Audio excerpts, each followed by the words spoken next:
Tala Fou se whapoponga o tala mai Ausetalia le radio Samoa.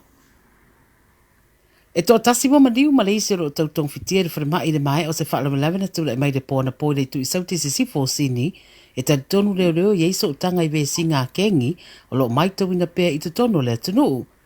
Uri patia le 7 News na wala awana le whasosoania leo leo i se pisinisi Parramatta Road i Auburn o na uri poto se whaalawalawe au fiai whana o le auso o Tariq ma o ma Sahed o le kengi le Commanjero na iai i le Body Fitness Center a ta whanai e nisi po se tasi foi ia maumai le soifua o ma pe a maluas fu tausanga le matua o lo na uso o Tariq ke fast food tasi o lo tingai nei le whanamai.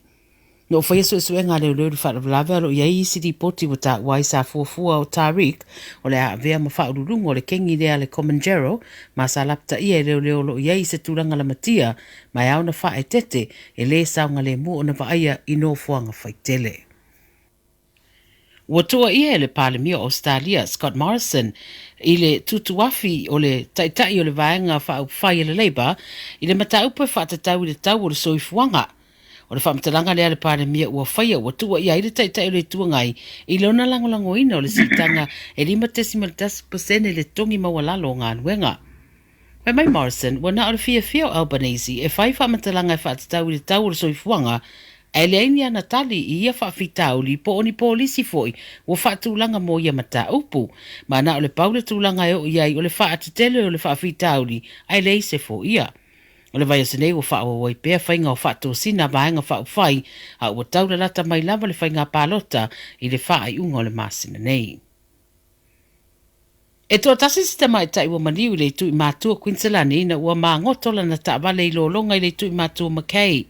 Pa mai le SBS o le tamai tai e tōsu tasi tausanga le matua na poloka i te tonu la na taawale po le tau le 5 le vaveao na leila whaatasi ai maisi tangata e toa lua a o te tele ta whenga. O le isi i tōsu tausanga o se tamai tai maseri e 5 tausanga o le soifua na mawhai na sao mai ai mai rea whaalawelawe. O le whai tūlea na a whiaiti munga mai lawa le amatanga o le vaiaso e mai se foi le vaiaso taduai.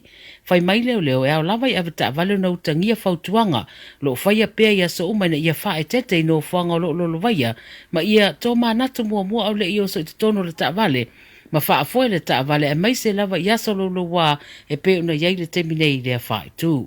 O lo whai a su e ngā leo leo i le nei whaalawe. E tausanga atoi le whalpuipui ma le tutongi o le whaasalanga e luas fururua afe. O le tūranga leo le ao i le tangata e soria nisi o suinga o whaatūranga nei le tūla whono. A le whainga malo Victoria e whaatau le whaafitauli, le whaariali whaalawa i tele o le whaailo o le Nazis. O whaalauloa i le vaiasa nei le parlemene i Victoria lea pili fōu whaingoina i le Whaperitania Summary Offences Amendment le Nazi Simple Prohibition Bill. Leo le aavea ai masol tūla whono le whaariali whaalawa i tele o whaailo le Nazis. Whamaila loia Silia Victoria Jacqueline Symes o lona manatu talosia ia tuina atu ele nei tūla whono se whe au kilia ma malamalama i tangata i le tūlanga o le stete ma whainga whaapea. Whai mai o le mata upu lea o le tau ai le vā o le lelei ma le leanga, mai te tau o na manu malo le lelei i lea whinaunga. Ma le tala mule manatu nisi o lau whai pisinisi i melepone, wa atiri whaatateleina le ngaoi le stete ona o le tau o oloa wa si pea. Ai isi foi manatu e pe ua maafua le whaatupula ia o soli tu la whono whaapenei o le ngaoi o na o le maua lunga o le tau wa iei nei oloa. Whai mai supermarketi o la toua o lo o matua a moina le mamafa o lea tūlanga. Whai mai inai masina na te atu nei wa vai aile si tia pea o le au whai o le au ngā oi ma whaalawelawe whaapea te tupu mai.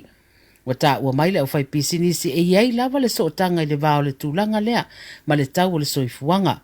O le taulanga whaatau lava i melepone leo lo o pito i lunga i le lisi o whale o loa ua ngā ia so o anei ma whale o loa i Preston ma le whaai tū o Frankston.